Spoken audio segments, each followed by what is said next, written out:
नमस्कार मित्रों, आज हम एक ऐसे प्रश्न के सामने बैठने वाले हैं जो जितना पुराना है उतना ही नया भी है। ऐसा प्रश्न जिसे मानव ने आग की खोज से पहले भी पूछा होगा और शायद आकाश गंगाओं की खोज के बाद भी पूछता रहेगा। और मज़े की बात यह है कि यह प्रश्न केवल धार्मिक लोगों का प्रश्न नहीं है। यह प्रश्न नास्तिकों का भी है, वैज्ञानिकों का भी है, दार्शनिकों का भी है, प्रेमियों का भी है और उन लोगों का भी है जिन्हें जीवन ने बहुत चोट दी है। यह प्रश्न है, क्या ईश्वर है? क्या सच में कोई भगवान है जो इस पूरे विश्व को चला रहा है, जो हमारे दुख सुख को देख रहा है, जो कर्मों का हिसाब रखता है, जो कहीं ऊपर बैठा है और जिसकी तरफ हम आंखें बंद करके प्रार्थना करते हैं? या फिर यह सब मनुष्य की कल्पना है, डर से पैदा हुई, असहायता से पैदा हुई, मृत्यु से डरकर बनाई गई एक सुंदर कहानी? आज का यह पॉडकास्ट इसी पर है और मैं चाहता हूं कि आप इस विषय को एक बहस की तरह नहीं, एक यात्रा की तरह सुनें। क्योंकि ईश्वर का प्रश्न विवाद नहीं है, ईश्वर का प्रश्न अनुभव है। यह सवाल दिमाग का नहीं, जीवन का है। अब जरा सोचिए, अगर आज रात आप छत पर लेटे हों, आसमान साफ हो, तारे चमक रहे हों और अचानक किसी जगह से, कहीं बहुत भीतर से आपके अंदर एक हल्की सी बेचैनी उठे और आप खुद से पूछ बैठें कि यह विशाल ब्रह्मांड आखिर है क्यों? यह सब चल कैसे रहा है? यह व्यवस्था किसके सहारे टिकी है? और फिर वही मन तुरंत पूछे, क्या इसके पीछे कोई है? क्या यह सब किसी इरादे से बना है? क्या कोई निर्माता है? क्या कोई योजना है? या फिर यह सब यूं ही हुआ, संयोग से, दुर्घटना से, बिना किसी उद्देश्य के? यही वह क्षण है जहां ईश्वर का प्रश्न जन्म लेता है और यही वह प्रश्न है जिसने हजारों सालों से दुनिया के सबसे बड़े दिमागों को भी चैन नहीं लेने दिया। पश्चिम में जब दर्शन का जन्म हुआ तो यूनान के दार्शनिकों ने सबसे पहले इसे तर्क की भाषा में पकड़ने की कोशिश की। प्लेटो ने कहा कि दुनिया में जो कुछ सुंदर है, जो कुछ शुभ है, जो कुछ सत्य है, वह किसी उच्चतम सत्य की परछाई है। जैसे यह संसार किसी परम अच्छाई का प्रतिबिंब हो। प्लेटो का ईश्वर व्यक्ति नहीं, सत्ता है, एक आदर्श सत्ता। फिर अरस्तु आया, उसने बड़ा सीधा तर्क दिया, जो कुछ भी चलता है किसी कारण से चलता है और अगर हर कारण के पीछे कारण होगा तो यह सिलसिला अनंत तक चलेगा। लेकिन अनंत श्रृंखला व्यवहारिक नहीं, इसलिए होना चाहिए एक प्रथम कारण, एक ऐसा कारण जो स्वयं कारण रहित हो। उसे उसने कहा अनमूव्ड मूवर, वह जो स्वयं नहीं चलता लेकिन सबको चलाता है। पश्चिमी तर्क में ईश्वर को अक्सर इसी तरह पहले कारण के रूप में समझा गया। फिर ईसाई चिंतन आया और ईश्वर में भाव जुड़ गया। ईश्वर पिता बन गया, प्रेम बन गया, न्याय बन गया।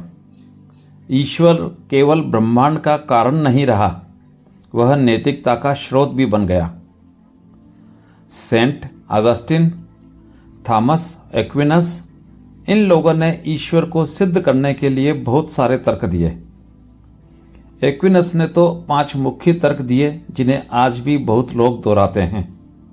लेकिन इन तर्कों के सामने सबसे बड़ा पत्थर बनकर खड़ा हुआ एक सवाल, जिसे आज दर्शन की भाषा में प्रॉब्लम ऑफ एविल कहा जाता है। अगर ईश्वर है और वह सर्वशक्तिमान है और वह करुणामय है, तो फिर इतनी बुराई क्यों है? इतने निर्दोष दुखी क्यों हैं? बच्चे क्यों मरते हैं? युद्ध क्यों होते हैं? भूख क्यों है? बीमारी क्यों है? न्याय का अभाव क्यों है? और यही वह प्रश्न है जिसने दुनिया में नास्तिकता के बीज को मजबूत किया। डेविड ह्यूम जैसे दार्शनिक ने कहा कि हम अपने अनुभव की सीमा से बाहर किसी चीज को प्रमाणित कैसे कर सकते हैं। ईश्वर को किसने देखा? और अगर किसी ने दावा किया कि उसने देखा, तो क्या वह भ्रम नहीं हो सकता? और फिर कांट ने एक अलग बात कही। कांट ने कहा कि ईश्वर को तर्क से सिद्ध करना संभव नहीं, लेकिन ईश्वर को नकारना भी तर्क की सीमा में नहीं। कांट ने ईश्वर को पोस्ट्यूलेट कहा, एक ऐसी मान्यता जो नैतिक जीवन के लिए सहारा बन सकती है। यानी ईश्वर को आप साबित नहीं कर सकते, मगर आपके जीवन में एक अर्थ के रूप में वह उपयोगी हो सकता है। आधुनिक युग में आते आते नीत्शे ने घोषणा कर दी, गॉड इज डेड। और यह वाक्य केवल दर्शन नहीं, मानव इतिहास की एक गहरी चोट थी। नीत्शे का अर्थ यह था कि आधुनिक मनुष्य ने पुराने ईश्वर को भीतर से खो दिया है। अब आदमी प्रार्थना कम करता है, प्रयोगशाला ज्यादा रहता है। अब वह वेदना में भी ईश्वर को नहीं, विज्ञान को पुकारता है। और फिर अस्तित्ववादी दार्शनिक आए, जैसे सार्त्र, और उन्होंने कहा कि अगर ईश्वर नहीं है तो मनुष्य पूरी तरह स्वतंत्र है। लेकिन यह स्वतंत्रता भारी है, क्योंकि अब जीवन के अर्थ की जिम्मेदारी मनुष्य के ऊपर है। और इसी बीच विज्ञान ने ऐसी छलांग लगाई कि बहुत लोगों को लगा ईश्वर की जरूरत ही नहीं रही। बिग बैंग, विकासवाद, डीएनए, न्यूरोसाइंस, इन सब ने दुनिया को कारणों की मशीन के रूप में दिखाया। बहुत वैज्ञानिकों ने कहा कि ईश्वर एक मनोवैज्ञानिक सहारा है, एक कल्पना है। लेकिन कुछ वैज्ञानिकों ने यह भी कहा कि ब्रह्मांड की गणितीय सुंदरता, उसके नियमों की सूक्ष्मता, प्रकृति का अद्भुत संतुलन, यह किसी गहरी बुद्धि की तरफ संकेत भी कर सकता है। आइंस्टीन को अक्सर इसी संदर्भ में याद किया जाता है, जिसने कहा था कि वह ऐसे ईश्वर में विश्वास करता है जो प्रकृति के नियमों में प्रकट होता है, न कि ऐसे ईश्वर में जो व्यक्तिगत मामलों में हस्तक्षेप करता है। अब यहां से भारत की यात्रा शुरू होती है और भारत आते ही पूरा माहौल बदल जाता है। भारत में ईश्वर के प्रश्न को केवल तर्क से नहीं, साधना से भी देखा गया। यहां सवाल केवल यह नहीं था कि ईश्वर है या नहीं, यहां सवाल था कि मनुष्य दुखी क्यों है और दुख से मुक्ति कैसे मिले। भारतीय दर्शन का केंद्र मुक्ति है, इसलिए भारत में ईश्वर की चर्चा भी अक्सर साधना के साथ जुड़ी हुई है। भारत में 6 मुख्य आस्तिक दर्शन माने जाते हैं: न्याय, वैशेषिक, सांख्य, योग, मीमांसा, वेदांत। ये वेद को प्रमाण मानते हैं, लेकिन इनमें भी ईश्वर की भूमिका एक जैसी नहीं है। सांख्य दर्शन, जो भारत का बहुत प्राचीन और मजबूत दर्शन है, ईश्वर की जरूरत नहीं मानता। सांख्य कहता है कि संसार प्रकृति से बनता है और चेतना पुरुष है। प्रकृति अपने गुणों से परिवर्तन करती है, पुरुष केवल साक्षी है। इस प्रक्रिया में ईश्वर की आवश्यकता नहीं। यह बात बहुत गहरी है कि भारत में हजारों वर्षों पहले ही ऐसा दर्शन था जो ईश्वर के बिना भी विश्व की व्याख्या कर सकता था। योग दर्शन सांख्य के करीब है, लेकिन वह ईश्वर को विशेष पुरुष कहता है, एक ऐसी चेतना जो कर्म के बंधन से मुक्त है। योग में ईश्वर सृष्टिकर्ता की तरह नहीं, साधना के लक्ष्य की तरह है। ईश्वर का स्मरण, ईश्वर का प्रणिधान साधक को भीतर की यात्रा में सहारा देता है। मीमांसा दर्शन तो और भी अनोखा है। वह कहता है कि कर्म ही सब कुछ है। यज्ञ, विधान, धर्म, ये अपने आप फल देते हैं। ईश्वर की कोई जरूरत नहीं। न्याय और वैशेषिक दर्शन ईश्वर को तर्क से सिद्ध करने की कोशिश करते हैं और कहते हैं कि जगत कार्य है इसलिए इसका कर्ता ईश्वर है। और फिर आता है वेदांत। वेदांत आते ही ईश्वर शब्द की परिभाषा ही बदल जाती है। अद्वैत वेदांत कहता है कि परम सत्य ब्रह्म है, निर्गुण, निराकार, अव्यक्त। शंकराचार्य कहते हैं कि जो लोग ईश्वर को बाहर खोजते हैं वे एक स्तर पर हैं। असली सत्य यह है कि तुम और ब्रह्म अलग नहीं हो। अहम ब्रह्मस्मि। ईश्वर को अगर समझना है तो बाहर नहीं, भीतर उतरना होगा। ईश्वर कोई दूसरा नहीं, ईश्वर तुम्हारे अस्तित्व का ही परम स्वरूप है। यह विचार जितना सुंदर है उतना ही क्रांतिकारी भी, क्योंकि यहाँ ईश्वर और मनुष्य के बीच की दूरी मिट जाती है। लेकिन वेदांत में यह भी देखा गया है कि हर व्यक्ति अद्वैत को समझ नहीं सकता, इसलिए भक्ति की भूमि बनी। रामानुज का विशिष्टाद्वैत कहता है कि जीव ईश्वर का अंश है, ईश्वर सगुण है, नारायण है, तुम उससे जुड़े हो लेकिन पूर्ण रूप से एक नहीं।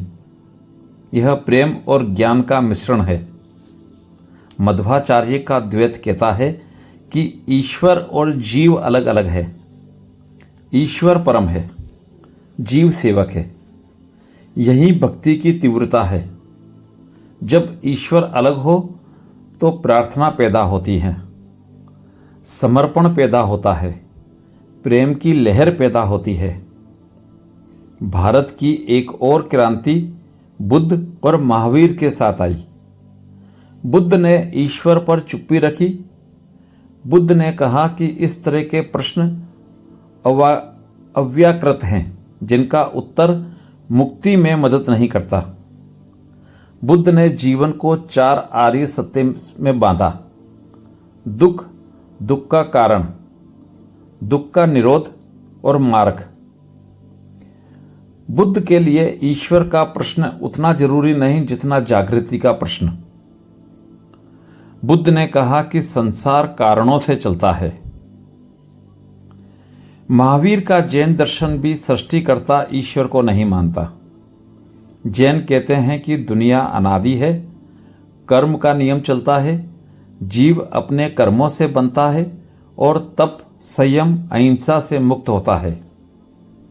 जब जीव पूर्ण मुक्त होता है तो वह सिद्ध कहलाता है। वह एक परम स्थिति है जिसे लोग परमात्मा जैसा कह सकते हैं, लेकिन वह भी सृष्टि को बनाता नहीं, केवल मुक्त होता है।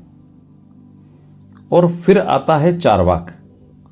चारवाक भारत का निर्भीक नास्तिक दर्शन है। चारवाक कहते हैं प्रत्यक्ष ही प्रमाण है, जो दिखे वही सत्य है। ईश्वर, आत्मा, परलोक यह सब कल्पना है। चारवाक कहते हैं कि जीवन का लक्ष्य सुख है। यह दर्शन आज भी बहुत लोग छुपकर नहीं, खुले रूप में अपनाते हैं। चारवाक यह बताता है कि भारत में ईश्वर को न मानना भी अपराध नहीं था। वह भी एक दार्शनिक धारा थी। अब आते हैं वेद और उपनिषद पर, क्योंकि यही ईश्वर का रहस्य सबसे गहरे तरीके से खुलता है। वेदों में शुरुआत में अनेक देवताओं की बात है। इंद्र, अग्नि, वरुण, सोम। लेकिन अगर आप गहराई से देखें तो वे देव केवल व्यक्तित्व नहीं, प्रकृति की शक्तियों के प्रतीक हैं। और फिर उपनिषद आते हैं और कहते हैं सत्य एक है, ज्ञानी उसे अनेक नाम देते हैं। उपनिषदों में ईश्वर ब्रह्म बन जाता है। ब्रह्म कोई मूर्ति नहीं, कोई राजा नहीं, कोई व्यक्ति नहीं। ब्रह्म अस्तित्व की जड़ है, चेतना का महासागर है। केन उपनिषद पूछता है, यह मन किसके द्वारा चलता है? यह प्राण किसके द्वारा प्राणित है? और उत्तर मिलता है, वह ब्रह्म है जिसे तुम वस्तु की तरह नहीं जान सकते। ईशोपनिषद कहता है, यह पूरा जगत ईश्वर से व्याप्त है। इसका अर्थ यह नहीं कि कहीं ऊपर बैठा भगवान है। इसका अर्थ यह है कि हर चीज के भीतर वही चेतना बह रही है। और गीता तो मानो इन सब का सार है।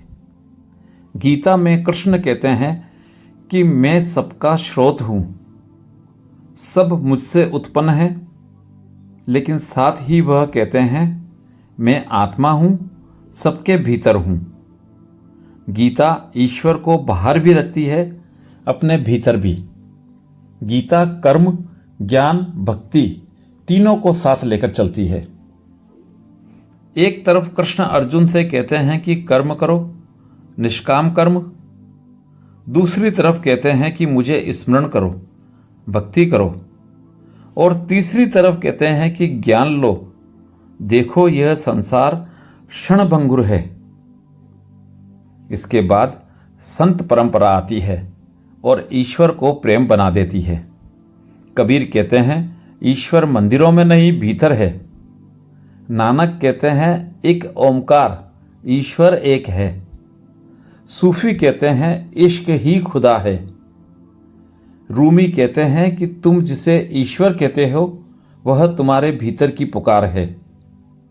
संतों ने ईश्वर को सिद्धांत नहीं बनाया, अनुभव बनाया। और यही शायद भारतीय अध्यात्म का सबसे सुंदर फूल है। यह कहता है कि ईश्वर को मानो मत, ईश्वर को जियो। अब इतने मतों, इतने विचारों, इतने दर्शन के बाद भी सवाल वही है, क्या ईश्वर है? और इस सवाल का उत्तर देने में सबसे बड़ी समस्या यह है कि हम ईश्वर को वस्तु बना देते हैं। ईश्वर कोई पत्थर नहीं, कोई ग्रह नहीं जिसे दूरबीन से देख लें। ईश्वर कोई रसायन नहीं जिसे प्रयोगशाला में रखकर जांच लें। ईश्वर को अगर कुछ कहना है तो उसे अनुभव की भाषा में कहना पड़ेगा। यही कारण है कि उपनिषद बार बार कहता है जिसे तुम जानना चाहते हो वह जानने वाली चेतना से अलग नहीं। जैसे आंख खुद को नहीं देख सकती, वैसे ही चेतना को वस्तु बनाकर नहीं देखा जा सकता। कुछ लोग कहते हैं अगर ईश्वर है तो प्रमाण दो, और यह मांग सुनने में बहुत वैज्ञानिक लगती है, लेकिन इसके पीछे भी एक सीमा है, क्योंकि हर सत्य प्रमाणित नहीं होता। कुछ सत्य अनुभवित होते हैं। प्रेम को आप कैसे प्रमाणित करेंगे? किसी माँ के प्रेम को, किसी शिष्य की श्रद्धा को, किसी साधक के ध्यान को आप कैसे प्रयोगशाला में रहेंगे? आप कह सकते हैं कि यह मस्तिष्क की क्रिया है, और शायद वह है भी, लेकिन सवाल यह है कि क्या मस्तिष्क की क्रिया होने से वह अनुभव झूठा हो जाता है? मुस्कान भी मस्तिष्क की क्रिया है, लेकिन मुस्कान के बिना जीवन कितना सूना हो जाता है। तो शायद ईश्वर का प्रश्न इसी जगह बदल जाता है। यह प्रश्न क्या है से ज्यादा क्या बदलता है बन जाता है। अगर ईश्वर का विचार आपको डरपोक बनाता है, कट्टर बनाता है, दूसरों से नफरत करना सिखाता है, तो वह ईश्वर नहीं, वह अहंकार है। लेकिन अगर ईश्वर का विचार आपको प्रेम, करुणा, सत्य, अहिंसा की तरफ ले जाता है, तो हो सकता है वह आपके भीतर का ब्रह्म जाग रहा हो। अब मैं आपको एक गहरी बात कहूं। भारत के ऋषि इस प्रश्न को सीधे नहीं पूछते थे कि ईश्वर है या नहीं। वे पूछते थे तुम कौन हो? क्योंकि अगर तुम स्वयं को जान लो तो ईश्वर अपने आप स्पष्ट हो जाएगा। अगर तुम सिर्फ शरीर हो तो ईश्वर बाहर होगा। अगर तुम मन हो तो ईश्वर विचार होगा। लेकिन अगर तुम चेतना हो तो ईश्वर तुम्हारी ही गहराई बन जाएगा। इसलिए अद्वैत कहता है ईश्वर का मतलब दूसरा नहीं है। ईश्वर का मतलब है वह जो अभी तुम नहीं जी रहे, तुम्हारे भीतर की वह संभावना जो सो रही है। और अगर कोई नास्तिक कहे कि ईश्वर नहीं है तो भी भारत उसे शत्रु नहीं बनाता। बुद्ध भी लगभग नास्तिक हैं। जैन भी क्रिएटर गॉड नहीं मानते। सांख्य और मीमांसा भी ईश्वर के बिना चलते हैं। चारवाक भी नास्तिक है। भारत कहता है ठीक है, खोजो, अनुभव करो, क्योंकि सत्य किसी किताब का गुलाम नहीं, सत्य किसी परंपरा का गुलाम नहीं, सत्य किसी मंदिर का गुलाम नहीं, सत्य तुम्हारी जागृति है। और शायद यही इस पॉडकास्ट का अंतिम संदेश है। ईश्वर को लेकर हजारों वर्ष की बहस चलती रही है और चलती रहेगी, लेकिन ईश्वर का प्रश्न केवल दिमाग का नहीं, हृदय का भी है। यह प्रश्न उस बच्चे का है जो रात में डरकर मां को पकड़ता है। यह प्रश्न उस बूढ़े का है जो मृत्यु के सामने अकेला महसूस करता है। यह प्रश्न उस प्रेमी का है जो प्रेम में डूबकर कहता है कि कोई अनंत है। यह प्रश्न उस साधक का है जो ध्यान में उतरकर शून्य का संगीत सुनता है। तो क्या ईश्वर है? मेरा उत्तर कोई फैसला नहीं होगा। मेरा उत्तर एक संकेत होगा। अगर ईश्वर है तो वह आपके बाहर कम, भीतर ज़्यादा है। अगर ईश्वर है तो वह किसी धर्म का बंधक नहीं।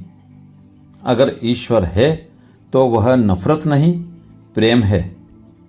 और अगर ईश्वर नहीं है तब भी प्रेम जरूरी है, करुणा जरूरी है, सत्य जरूरी है, जागना जरूरी है।